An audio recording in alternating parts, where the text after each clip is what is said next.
So welcome back to 3rd Age Reforged and to another battle replay. This one's going to be a free-for-all on the dry lake bed. Good to see the dry lake bed being used again, because it was basically the main map in the previous patch, but it's sort of fallen by the wayside with the addition of new things. Now this one is 12,000 frames long.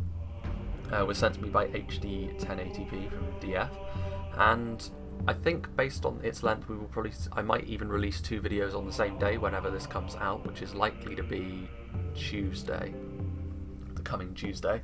If not, then I will release one on Tuesday and one on Wednesday, because obviously with battles like this, it obviously does take a significant amount of time less than it would for sort of larger scale sieges like the Helm's Deep and Khan Doom ones that came before this, which is obviously puts less of a strain on my time schedule as it is, so I will be able to do more than one potentially. So if there isn't 2 on the same day on Tuesday, then there will at least be one on Wednesday as well. And I know I said I was going to sort of dial back the schedule a little bit, but when it comes to like battles that aren't quite as enormous, I feel as though I can make a bit of an exception there, because I do still have 2 large sieges on 0.96.1 that I can do. Obviously 0.97 is also coming out, so I do want to get through all of these 0.96.1 battles as quickly as I can to sort of catch up a little bit there, because I don't want to waste any of this content, because a lot of it has turned out to be quite good.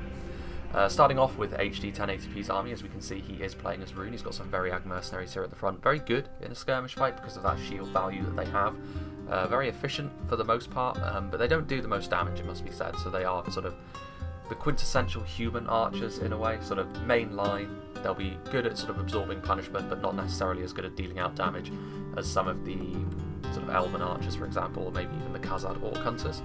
Over here we have the Eastron hunters, of course, which individually are less durable, but there are more of them, so you can get more volume downrange. But this is more of the orc philosophy coming into play here of the evil men factions.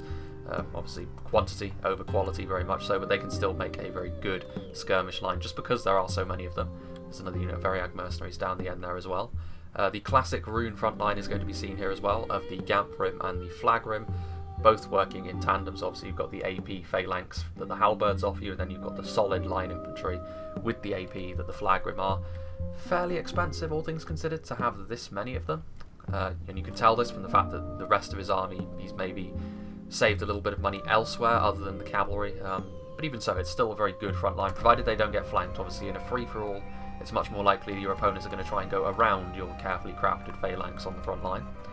Back here we do have some Eastron Clansmen with the first tier of armour upgrades. So I've said before that the Eastron Clansmen are, in my opinion, one of the better militia units in the game, because they just have decent stats, and the fact that you can upgrade their armour twice is a big deal.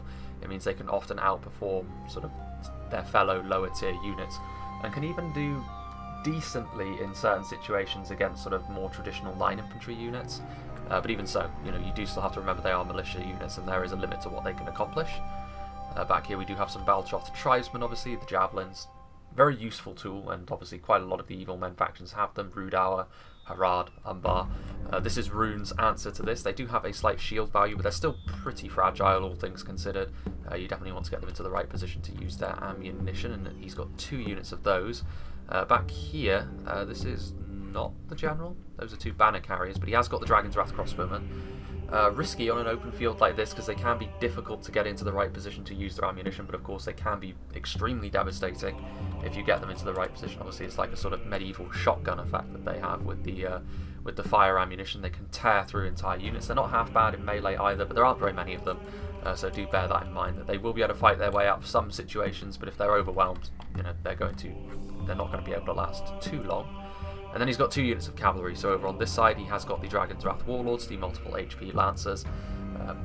Durable for multiple HP Lancers as well, so they obviously you still want to cycle charge them as much as possible, but they aren't quite as fragile as some of the other sort of multiple HP Lancers, so like the Royal Court of House Thorondor or the Black Serpents. They have got much more of a focus around their speed and moving quickly, whereas the Dragon's Wrath Warlords a little bit tougher, but even so they don't have an anti-cav bonus, so keep them away from that melee cav. And then over here, as I'm sure you saw, we have one of the scarier units that is possible to bring, the Carmel's Dragon Knights. This is going to be the General's bodyguard. You can see his model over there in the background.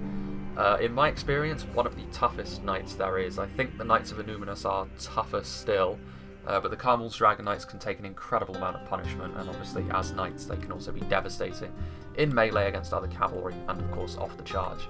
We can see over here that this army over here, commanded by Thick Dick, who is playing as Arthur Dane, is sort of pointing very aggressively at Rune, so we'll see what he does there.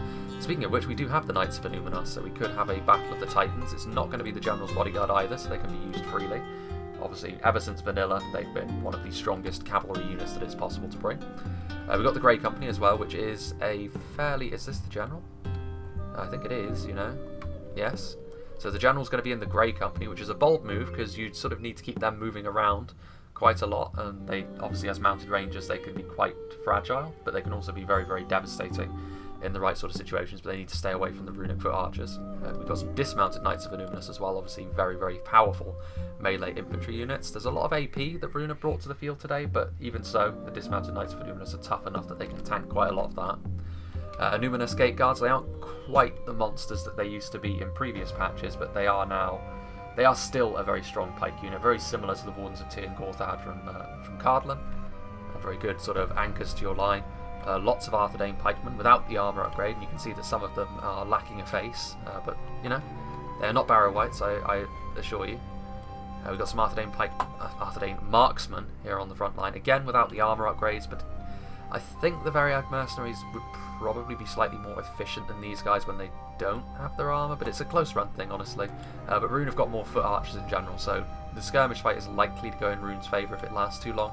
Again, Arthedain men-at-arms without the armour upgrades, so no armour upgrades really for Arthedain, but he's gone for a lot of quantity of his infantry. Evandim Spearmen out on the flank, backed up by some Dunedain Peacekeepers, so he's got his cavalry over there, which he's probably going to be more aggressive with, and on this side he's going to be more defensive with his spears. He's also got a couple more units of cavalry out here. He's got the Royal Court of House Armlaith, which I believe are getting a new unit model in the upcoming patch, so that'll be nice, sort of a little bit more distinctive from the regular Arthedain cavalry, but they are multiple HP lancers as well. And 4 Noster Rain Knights, which are not multiple HP lancers, just sort of standard ones, but they look very similar, obviously. In fact, they look basically exactly the same. So, we shall now move on to this faction over here, and it's going to be mostly human rumble, I think. Who's that over there? Well, there is going to be one Elven faction. We have Dole Amril, played by the Steward of Dale, who interestingly enough is pointing at Arthedain, so it's kind of like if Rune was pointing at Mirkwood, it would be everyone sort of choosing a different opponent for themselves. We've got obviously some Tirithea marksmen here on the front. Quality, heavily armoured archer unit. Maybe a little bit lacking in terms of numbers, but very, very good nonetheless. Here on the front line, very similar to Rune actually. Dol Amroth have gone for a phalanx which is based upon the AP of the Ethelond Halberdiers. He's also got the men-at-arms which have got the armour upgrade, so this is a solid front line, although I would still say the AP of Rune would probably tilt things in Rune's favour, but it would still be a pretty bloody fight. Some Tirithea Wardens, so some good quality spears. Over here we've got some Swan Knights, obviously melee cavalry, so a lot of the lancers are going to want to stay out of their clutches. More Tirithea Wards on the other side. Some Belfalas Marines, so again, very similar story here as it would be with the Baltroth Triton, only the Belfalas Marines I think are tougher and a little bit better in melee. Back here we've got a couple of units of Talon Knights, which is a significant sort of investment into your infantry. I don't think they're as strong as the dismounted Knights of Illuminus. I think they're a little bit weaker, but with 2 of them obviously, that more than makes up for that. And then finally, obviously, Imrahil, as he often is going to be riding with his Haven Knights, which obviously one of the strongest melee cavalry units in the game. And then finally, an army which I'm sure has got a ton of hidden units, so I won't be able to do them justice really. We have Dildo Baggins, who is playing as Mirkwood, the Dagnirim Iki Erin, which is a real mouthful to say. We have obviously Horse Archers, not exactly the most durable, but obviously Elven skill means they can be very damaging if they're kept out of harm's way. 2 units of Royak bin Amon Lank, which, as far as spear cavalry goes, they're certainly in the next patch when I think they're getting a little bit of an increase to their melee defense. They will be sort of the strongest non-multiple HP spear cav in the game, because their skill means they'll be able to butcher most other cavalry in melee. Speaking of which, possibly the single strongest spear cavalry unit is the Abranon Inanwaith back here, because they are multiple HP, and I don't know if there is another multiple HP spear cav, to be honest with you. Mirkwood certainly has a bit of a monopoly on them. We've got Thranduil obviously riding with them, and then the main body of his army consists of 2 units of Hiri Peng. I think based on the stakes we can assume that there's some Thurny Tower here as well, and then he's got some Megal Erin as well, which are good for melee infantry, and he's got some Maitha Ilaz Gallen as well, so pretty standard, but he's invested a ton into his cavalry. Mirkwood cavalry is very expensive, so I doubt his infantry line consists of much more than what we see here in a couple of units of Thurny Tower, maybe a Hetherley Tower here and there as well. So, without further ado, let's begin. And this fight is going to be quick. You know, there's going to be a lot of action happening very quickly here, because there's a lot of units on the field, and 12,000 is usually the sort of numbers you'd expect to see in a 1v1, and even then it would be fairly short. So you can see over here that Rune is tilting to meet the advance of Arthur Dane. And over here, Dol Amroth is going to tilt to meet Mirkwood. The Dagnirem are firing, and interestingly enough, actually, Mirkwood, well, not surprising, of course, but Mirkwood have got a significant ranged advantage over Dol Amroth in this situation. The Tirithea marksmen are good and strong, but when it comes to dealing with Hiri Peng and Aradirith, which are over here as well, not the Thurny Tower, certainly the ranged advantage is massively in favour of Mirkwood, but they don't have much infantry, so we'll see. The lack of a shield on these Swan Knights is already proving to be a real problem. The Dagnirem are spraying them down. They're being charged for. The Swan Knights are not really a unit you want to commit carelessly. Honestly, if I was Dol Amroth, I probably would have been tempted to fall back and reorganise my line before sort of trying to charge into Mirkwood per se. Meanwhile, if you have a look over here, we can see that the Arthur Dane cavalry is starting to menace the runic flanks, which they need to use their cavalry well here, Arthur Dane, because I feel as though even with the pikes, they're going to struggle against the AP from Rune on foot, and in particular the foot archer advantage is very much in favour of the Easterlings here. We can actually see the Grey Company are already firing, but what are they firing at? Well, the Dragon's Last crossbows are in range, and that means the Knights of Illuminus need to vacate the premises, otherwise they are going to be in a world of hurt.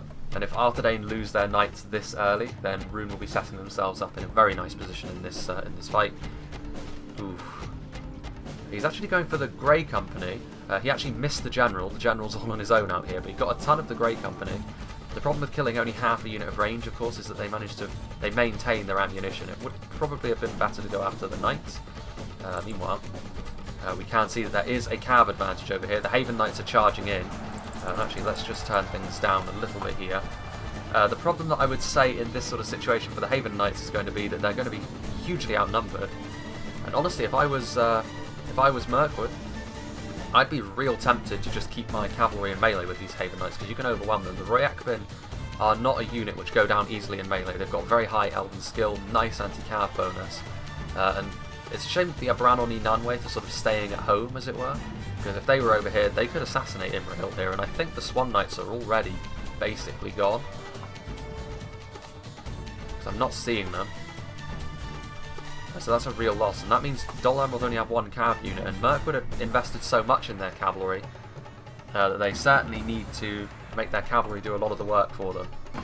Because it comes down to a pure grind, even though Dol Amroth have invested into sort of AP units, which are not terribly useful against Mirkwood. The numbers could still prove to be a bit of a problem, especially the Talon Knights. The Talon Knights tie that line together quite nicely,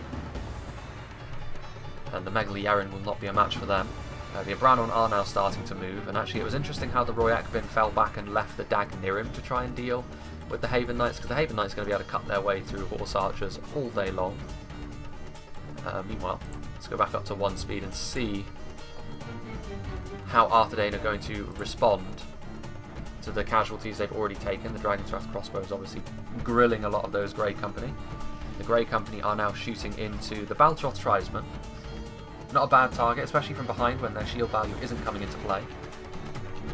Actually, I'm a little bit surprised actually that Arthur Dane, well, I can see why actually, the pressure on the front line probably wouldn't do too much with all of these foot archers around, but I mean, all Rune really need to do at this point is to keep their shape against Arthur Dane, so I'm pretty sure Arthur Dane isn't sure what to do to crack this runic nut.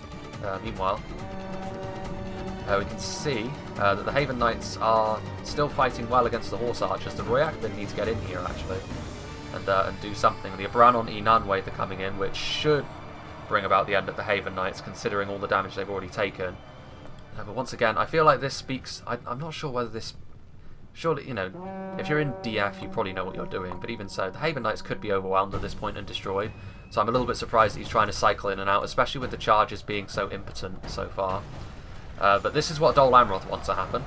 So again, we'll just turn things down just a little bit. We can see that Dol Amroth are now getting into the front line with their superior numbers. A nice rear charge, or side charge, I suppose, from a unit of the Royakbin. But the Royakbin, they're sort of menacing this back line, which is good, because they need to shut down these archers. The Mirkwood cavalry is notoriously weak to arrow fire. But they need to be careful, because the Royakbin, you know, they are fragile, in a way, and they could end up sort of losing out pretty heavily here. One of the problems that I think Mirkwood is going to run into very soon is that this thin line of Megil Erin probably won't be able to withstand all of this pressure. The inclusion of the Talon Knights in the front line is what sort of tips me off on that, because while the Ethelon men-at-arms in the past have proven themselves to be not as good as they look, honestly, with the support of the Talon Knights and with a phalanx backing them up, they will eventually fall by the wayside, which does mean that the Mirkwood cavalry needs to sort of quickly organise itself into a position where it can start really recharging in and sort of shutting down those skirmishers. Because so far, let's see what's going on over here. The Haven Knights, the Abranon, relatively even so far. It does go to show how tough the Haven Knights really are, but honestly these Haven Knights should be dead at this point. Mirkwood has had ample opportunity to kill them off. As this fight continues, we can actually see there is going to be a rear charge, which is good to see. The Royekbin have taken a fair amount of damage, but this could be just the sort of thing to start causing a bit of panic in the middle of the Dol Amroth lines. Not the best charge, obviously. Spear Cavalry does have a nice charge bonus. They kind of combine melee cav and lance cavalry expertise, but it could be better still. Meanwhile, Eastron Hunters obviously on the front line, using their superior numbers. There is some Dunedain Rangers here on the front line, but this, I think, certainly speaks to a bit of inexperience. Putting your Rangers out on the front line trying to skirmish with these cheap fodder archers is, you know, a pretty genuine mistake. And actually, interestingly enough, only the Eastron Hunter's been committed forward, so he's layering his skirmishers nicely here. The Variag Mercenaries perfectly content to save their ammunition for the time being, which is good. Layering your skirmishers can often result in you having ammunition in the late game to use on your opponents. Meanwhile, over here, there was a bit of a cavalry engagement. There's javelins being thrown in from the Balchoth Tribesmen into the Four Nosterrain Knights in the Royal Court of House Armlaith. All the while, the Dragon's Wrath Warlords are menacing the Arthedain front line, and they could actually charge into the archers here, doing a bit of damage, but it looks as though they're going to turn around and try and do some more damage to the Arthedain cavalry. Let's see here. Dragon's Wrath Warlords, of course, Cataphract-style cavalry, not quite as quick as some of the faster lancers, as I said at the beginning. But at this sort of situation, I would back the Warlords to win against the Royal Court. I've got no basis for that, but I've noticed the Dragon's Wrath Warlords do tend to be quite durable. Going into those Four Nosterrain Knights, trying to retreat the Javelins at this point. Obviously, Rune can't afford to really move forwards at this point because the Arthedain cavalry is still a bit of a problem for them. Right, let's go and see what's happening over on this side, however, which is where Mirkwood's cavalry is proving to be a problem for Dol Amroth. You can see that they are running low on manpower. Some of their more basic units are starting to become shaken, and even if they do manage to crush through this infantry force of Mirkwood, Mirkwood's skirmishers can hold their own in melee very well. The Aradirith Amon Lank, I mean, you can see that the Talon Knights have taken some losses getting through the initial lines, and this is going to allow stuff like the Aradirith and the Hiri Peng to achieve victory. The Haven Knights are still alive, there's only 4 of them, and they are menacing this unit of Dagnirim. Dagnirim are trying to shoot down the Tirithea marksman, but yeah, I think this hasn't gone well for Dol Amroth. Again, going into a more defensive mode. Well, there goes Ibrahil. But I think even if they did do that, I think Dol Amroth's composition was just really badly suited to fighting Mirkwood. And there's no rule that you have to go into a battle like this and go into 2 separate 1v1s. If I was Dol Amroth, I honestly would have avoided Mirkwood. With this many skirmishers and sort of the cavalry advantage and the fact that the infantry wasn't really the sort of thing that Dol Amroth was clearly hoping to fight with all the halberds, I probably would have gone after someone else. Arthedain probably would have been a much better target. Avoiding Mirkwood like the plague, hoping that Mirkwood would have been taken out by someone else's cavalry, for example. But even so, even in a free-for-all, I would certainly have been more... I would certainly have been more tempted as Dol Amroth to bring a more cavalry-heavy build anyway. Argueti Nunwaith over here, so I probably would have gone for a little bit more of a cav presence, and that maybe would have made Mirkwood's total cavalry domination a little bit less of a problem, because you can see that Dol Amroth at this point, their army has basically been crushed. They killed most of the Megil Erin, but they haven't really done too much elsewhere. The cavalry is a little bit weaker than it otherwise was, but Mirkwood at this point in time have achieved victory in double quick time against Dol Amroth. So now we will be shifting our focus more fully to this fight over here between Arthedain and Rune, and it's still a skirmish fight. do have the Dunedain Peacekeepers over there. The Fornost Rain Knights managed to escape. And I'm not seeing, actually, the Dragon's Wrath Warlords, so it's possible that they were over... Well, actually, no, they are back here. Only 9 of them remain, however, so it was certainly a bloody fight. The Variag Mercenaries continuing to fire. Or starting to fire, I should say. But Arthedain, I'm not sure what they are going to do here. I suppose they are probably going to hope that Mirkwood turns their wrath upon Rune before them. Because they can't really afford to sit and skirmish, but nor can they afford to just charge in. Because Rune's front line will be nice and efficient against that sort of thing. They've got reserves, they've got javelins, they've still got the Dragon's Wrath crossbows. And let's not forget they still have their knights as well, which are patrolling the back lines, making it very difficult for the strong Arthedain cavalry from the Knights of Illuminus to go about their work. Eastron Hunters, proving that quantity has a quality all of its own here. They've taken minimal losses. You can see that Arthedain have been trying to focus the Gamperim, but really, when you see a unit of Rangers taking such hefty casualties, Rangers are... Well, there go Dol Amroth. We will leave nothing behind but widows and orphans. Rangers are certainly the sort of unit which are best, in my opinion, 9 times out of 10 saved for the late game, when most of the other ammunition has gone, because then the enemy have got to try and meet them in melee somehow, whether that's with cavalry or with infantry units, and that's much more awkward to do potentially when everyone's army is a little bit battered and bruised. As it is, putting them on the front line to try and grind out with a very quantity heavy archer build like this, possibly not the best idea, and obviously HD 1080p has focused down these Rangers in exactly the way that you would expect. Now, however, oof, bit of friendly fire there. So unfortunately the Dragon's Wrath crossbows whiff their shot, which means the Knights of Illuminus are just going to crunch right through the Variag Mercenaries and get into the Dragon's Wrath crossbows. That's the problem with the Dragon's Wrath crossbows. They can be real awkward to use.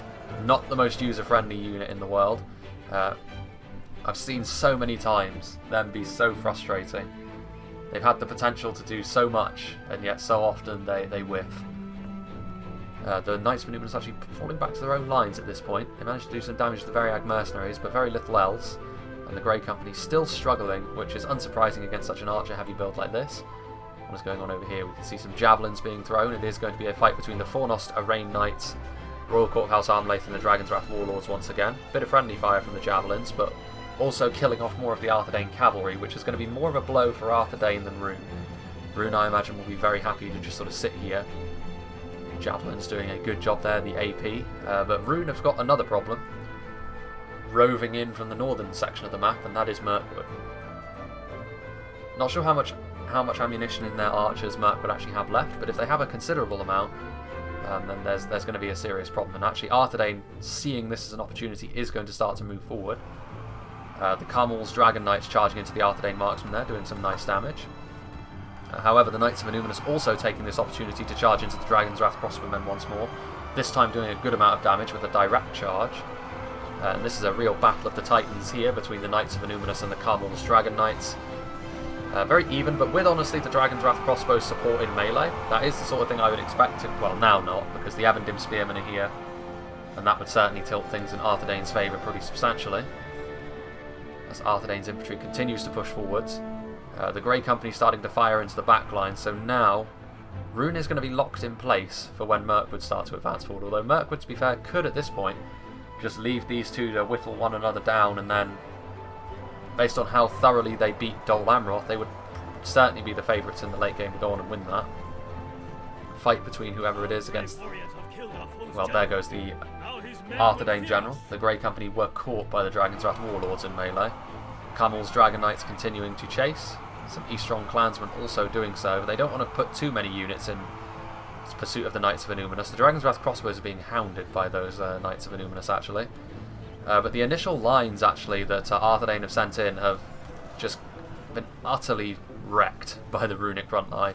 Sending your Arthedain men-at-arms in alone against this much AP, obviously the phalanx certainly didn't hurt either. They really needed the support of the pikemen immediately, the support of the Dunedain Peacekeepers. The Illuminus Gate Guards would have been a big help as well, because they have an inspiring aura, I'm fairly sure. But the dismounted Knights of Illuminus are much more intent on trying to shut down the runic cavalry. And this could prove to be a bit of a problem. Eastron Hunters trying to stop the Avendim Spearmen's advance. But I would actually, Rune have had by far and away the best of this engagement so far. their infantry composition much better for this sort of thing. What's going on over here? Arthedain men-at-arms, they are shaken in the face of all of these Eastron clansmen overlapping their position. But yeah, Arthedain's advance here, too staggered. And charging directly into the front of this phalanx was also a bit of a mistake in my opinion. That he should have split his infantry off and go one side and then the other. As it is, however, he committed basically all of his infantry force directly to the front. And obviously the Flag Rim and the Gamp Rim work so well in tandem with one another, particularly against kingdoms of men like Arthedain.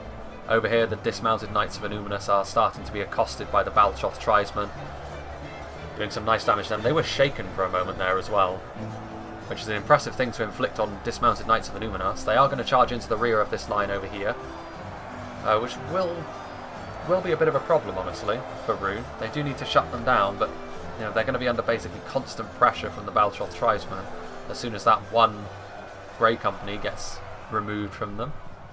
But now we can see that Mirkwood's cavalry is starting to be a bit of a problem, and well, the Dragon's Wrath crossbows scything through that unit of Dagnirim.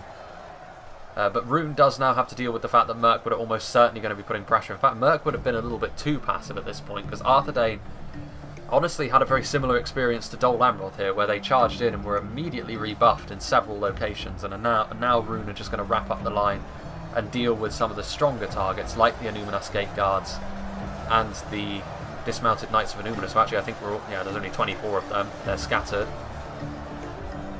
Arthedain have done fairly well over on this flank, but it doesn't really matter because there's going to be reinforcements coming across. We have lost half our warriors. Gamp Rim and Flag Rim just going to envelop this section over here. There's still Variag mercenaries firing away, which is going to be very useful now that the Mirkwood cavalry is on station, because obviously, as I've said, they don't do too well under archer fire. Still the Dragon Knights as well, which is going to be a bit of a problem for Mirkwood. It's not the sort of thing you can just throw just anything at, and Mirkwood's cavalry is looking a little bit haggard.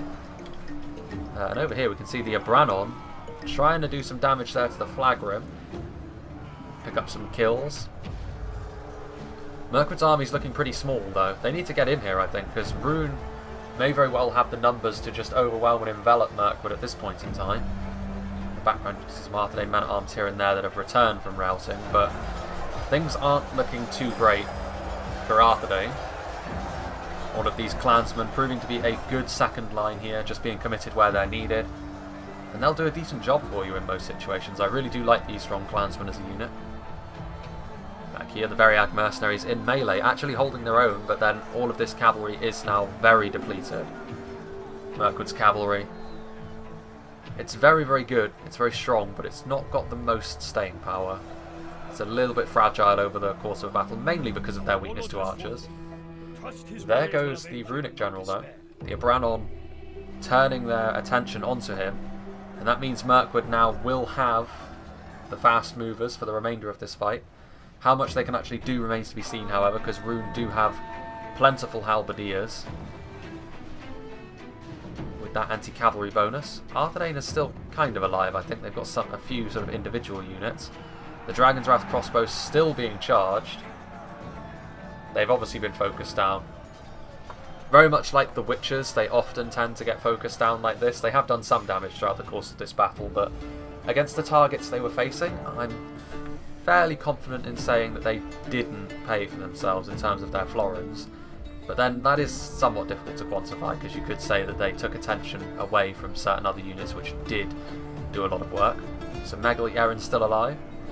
And Maitha Ilaz Galen Hiri Pang. I'm not sure whether Mirkwood has got the numbers at this point in time. Their cavalry is going to have to do a ton of work, in particular the Abranon.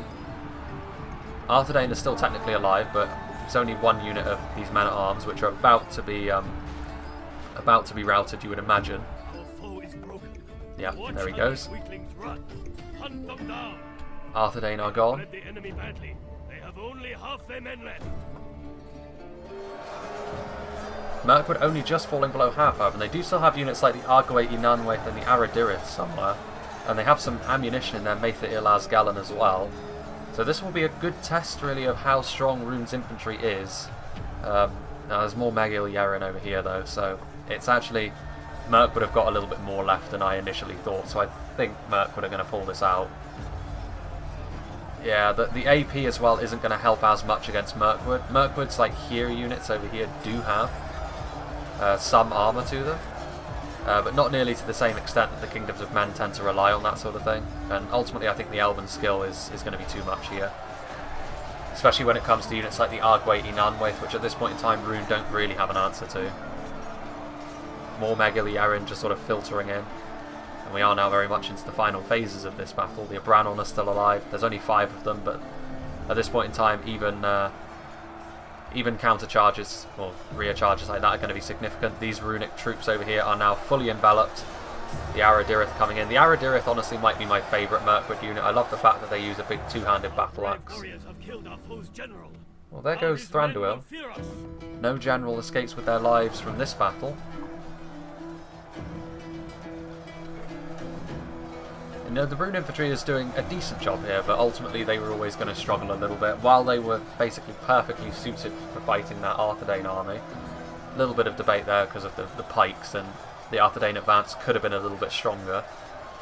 But against the Elves, going really heavy on Rune's AP, it is a big strength of theirs, but against the Elves and other factions which don't have quite so much armour, factions like Harad or Rudauer, it can be a little bit more tricky to build a runic army which covers all its bases. You need to be a little bit more creative than just filling your army with a bunch of these, a bunch of the Golden Boys.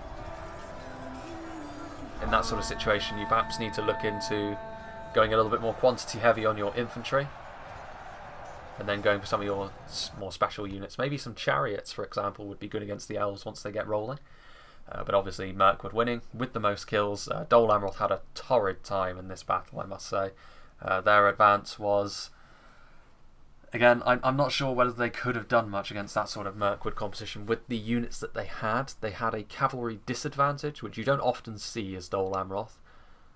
And then their infantry wasn't ideally suited for fighting Mirkwood either. The Talon Knights did decently against the Megali Erin and sort of helped them break through on both of the flanks, but they were always going to have trouble because Mirkwood skirmishers are still so good in melee as well, so it was always going to be a bit of a problem. And Mirkwood went for basically all of their most expensive units, so it was a small army, but it was very well suited for dealing with Dol Amroth. I think more cavalry was needed, more archers. If you know you're fighting off against Mirkwood, you need to be prepared to try and skirmish with them, I think, or just go full rush. But it's going to be difficult, I think, as in this situation, I think the Steward of Dale, his composition defeated him more so than his play, because he did advance as a group, and he did try to sort of enact his plan, but it didn't work out for him in the end. Rune against Arthedain was a closer fight, but even still, I think Rune still took that home fairly convincingly. The Arthedain advance, if it was more together, could have been a little bit different. I still think he should have not charged directly into the phalanx and play into Rune's hands a bit more, but even so, I think it was still a decent fight. But then obviously in the end, Mirkwood, they had such a crushing victory against Dol Amroth that they came in, and Rune, all of their most important units had been like either completely defeated or weakened a lot by their sort of conflict with Arthedain. So the Dragon Knights, the Dragon's Wrath Warlords, the Dragon's Wrath Crossbows, all had basically lost their teeth by that point, and without them they didn't really stand too much of a chance. But yeah, well played to all the players. Thank you to HD 1080p for sending this free-for-all in. And next, I'm not sure. I mean, I think I will be doing another. I think I'll be doing one of the 2v2s. So it'll be sort of maybe a day where I release 2 videos, perhaps. But if not, then I might make a return to the Grey Havens and do that one. I know that I did that one fairly recently, but I'm trying to do all of these battles on the current the current public build now. Before 0.97 looks like it's getting closer, and I'll probably sort of transition over to doing a bit more on that. So yeah, hope you enjoyed this, and I hope you'll join me for whatever is next.